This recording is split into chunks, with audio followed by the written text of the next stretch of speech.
ملګرتیا مه کوه د اته قسمه خلکو سره.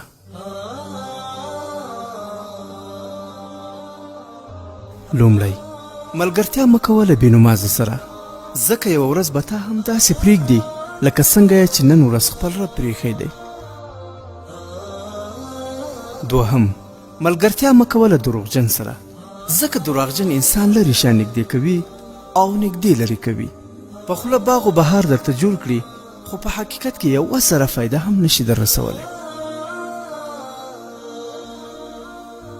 دریم، ملګرتیا مه کوه له احمق سره، ځکه احمق به د ګټې رسولو اراده لري مګر تاوان به در رسوي. څلورم، ملګرتیا مه کوه له بزدل او ډارن انسان سره، ځکه ډارن انسان دې په سخته ورځ نیمه لاره کې پرېږدي. پنځم، ملګرتیا مه کوه له بخیل انسان سره، ځکه بخیل انسان به د اړتیا او ضرورت په وخت کې در سره هیڅ همکاري ونه کړي، خصوصا کله چې د پیسو ته ضرورت وي نو له تا خپل ځان پټوي. شپږم، ملګرتیا مه کوه د سپک انسان سره، ځکه هغه د نورو خلکو په وړاندې د عزت خیال نه ساتي، خلکو ته ستا عیبونه بیانوي او بیا برو کوي دي.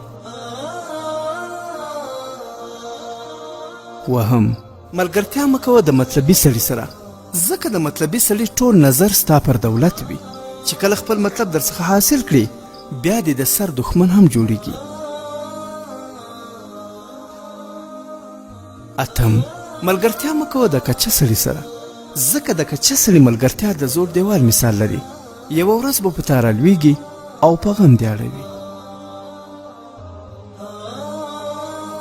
ای وروره، ملګرتیا وکړه د هغه چا سره چې له خدای جل جلاله څخه حیا کوي، چې له تا سره د زړه مینه ولري، چې ستا درد احساس کولی شي او چې ستا په قدر وپوهیږي.